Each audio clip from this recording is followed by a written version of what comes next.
"But," objected Moses, "suppose they will not believe me, nor listen to my plea. For they may say, 'The Lord did not appear to you.'" The Lord therefore asked him, "What is that in your hand?" "A staff," he answered. The Lord then said, "Throw it on the ground." When he threw it on the ground, it was changed into a serpent, and Moses shied away from it. "Now put out your hand," the Lord said to him, "and take hold of its tail."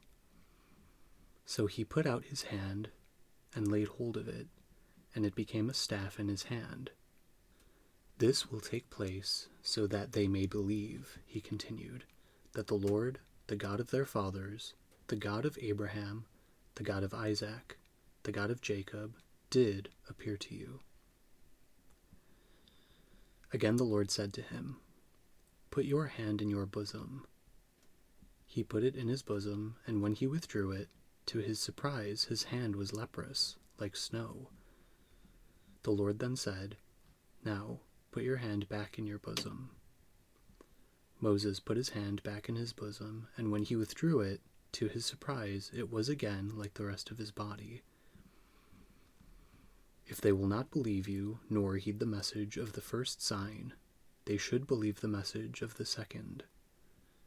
And if they will not believe you, even these two signs, nor heed your plea, take some water from the river and pour it on the dry land. The water you take from the river will become blood on the dry land." Moses, however, said to the Lord, "If you please, Lord, I have never been eloquent, neither in the past, nor recently, nor now that you have spoken to your servant, but I am slow of speech and tongue." The Lord said to him, "Who gives one man speech and makes another deaf and dumb? Or who gives sight to one and makes another blind? Is it not I, the Lord? Go then, it is I who will assist you in speaking and will teach you what you are to say." Yet he insisted, "If you please, Lord, send someone else." Then the Lord became angry with Moses and said, "Have you not your brother, Aaron the Levite?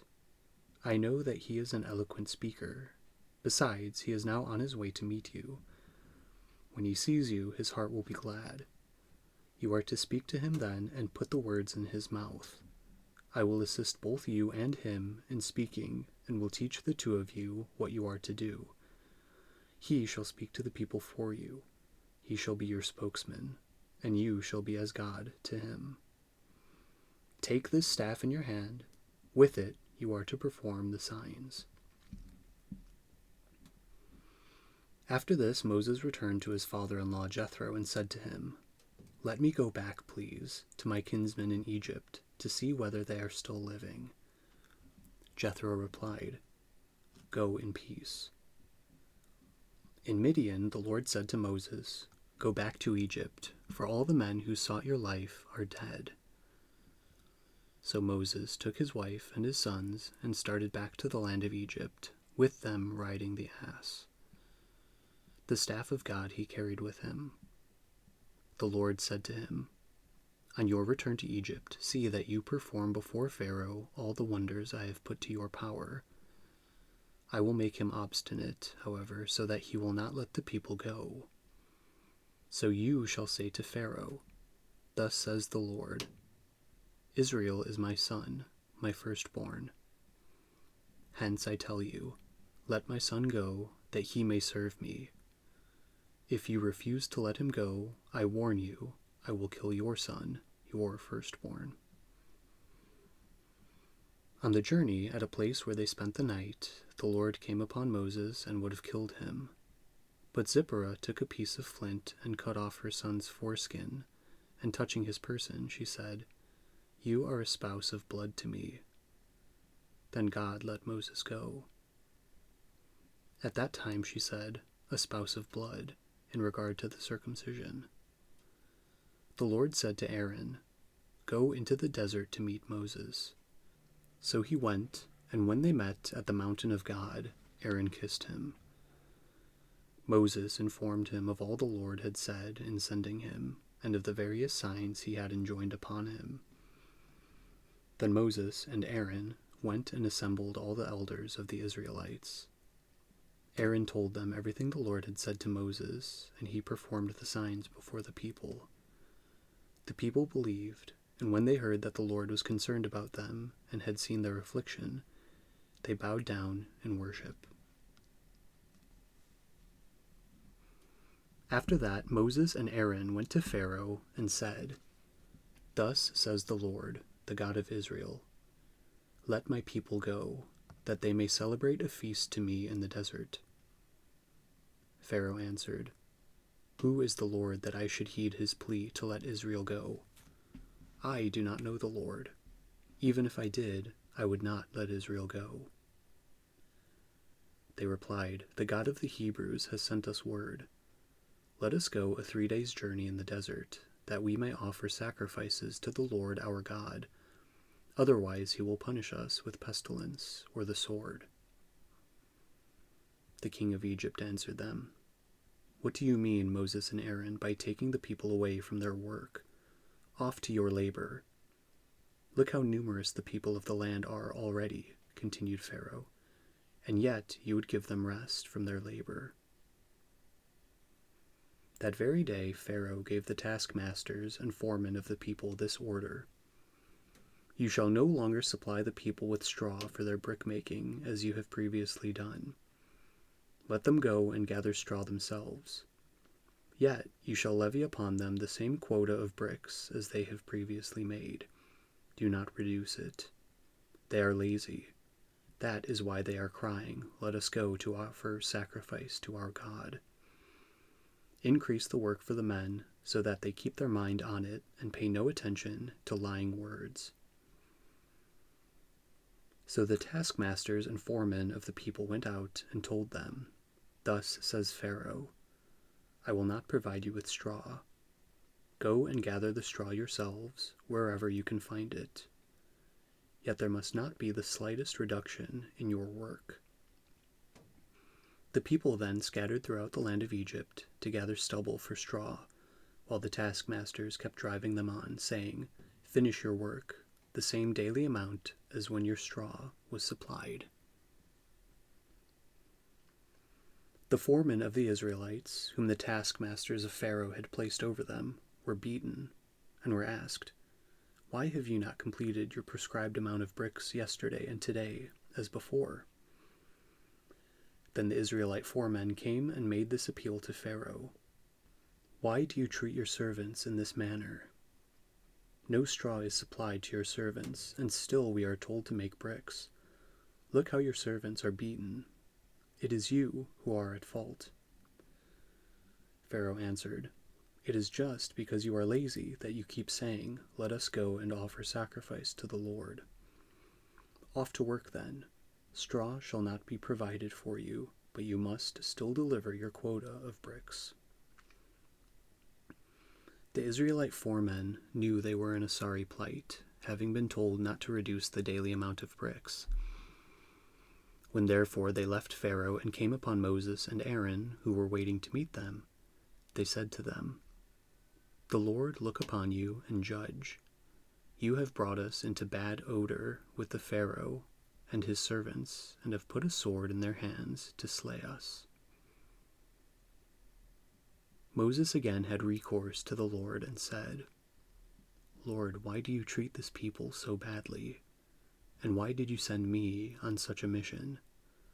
Ever since I went to Pharaoh to speak in your name, he has maltreated this people of yours, and you have done nothing to rescue them." Then the Lord answered Moses, "Now you shall see what I will do to Pharaoh. Forced by my mighty hand, he will send them away. Compelled by my outstretched arm, he will drive them from his land." God also said to Moses, "I am the Lord. As God the Almighty, I appeared to Abraham, Isaac, and Jacob, but my name, Lord, I did not make known to them. I also established my covenant with them to give them the land of Canaan, the land in which they were living as aliens. And now that I have heard the groaning of the Israelites, whom the Egyptians are treating as slaves, I am mindful of my covenant. Therefore say to the Israelites, I am the Lord. I will free you from the forced labor of the Egyptians and will deliver you from their slavery. I will rescue you by my outstretched arm and with mighty acts of judgment. I will take you as my own people, and you shall have me as your God. You will know that I, the Lord, am your God, when I free you from the labor of the Egyptians and bring you into the land which I swore to give to Abraham, Isaac, and Jacob. I will give it to you as your own possession. I, the Lord. But when Moses told this to the Israelites, they would not listen to him because of their dejection and hard slavery. Then the Lord said to Moses, Go and tell Pharaoh, king of Egypt, to let the Israelites leave this land. But Moses protested to the Lord, If the Israelites would not listen to me, how can it be that Pharaoh will listen to me, poor speaker that I am? Still, the Lord, to bring the Israelites out of Egypt, spoke to Moses and Aaron and gave them his orders regarding both the Israelites and Pharaoh, king of Egypt. These are the heads of the ancestral houses. The sons of Reuben, the firstborn of Israel, were Hanok, Palu, Hezron, and Carmi. These are the clans of Reuben. The sons of Simeon were Jemuel, Jamin, Ohad, Jachin, Zohar, and Shaul, who was the son of a Canaanite woman. These are the clans of Simeon. The names of the sons of Levi in their genealogical order are Gershon, Kohath, and Merari. Levi lived 137 years. The sons of Gershon, as heads of clans, were Libni and Shimei. The sons of Kohath were Amram, Izhar, Hebron, and Uziel. Kohath lived 133 years. The sons of Merari were Mahil and Mushi. These are the clans of Levi in their genealogical order. Amram married his aunt Jochebed, who bore him Aaron, Moses, and Miriam. Amram lived 137 years. The sons of Izhar were Korah, Nepheg, and Zikri. The sons of Uziel were Mishael, Elzaphan, and Sithri. Aaron married Aminadab's daughter, Elisheba, the sister of Nahshon. She bore him Nadab, Abihu, Eleazar, and Ithamar. The sons of Korah were Asir, Elkanah, and Abiasaph. These are the clans of the Korahites. Aaron's son Eleazar married one of Putiel's daughters, who bore him Phinehas. These are the heads of the ancestral clans of the Levites.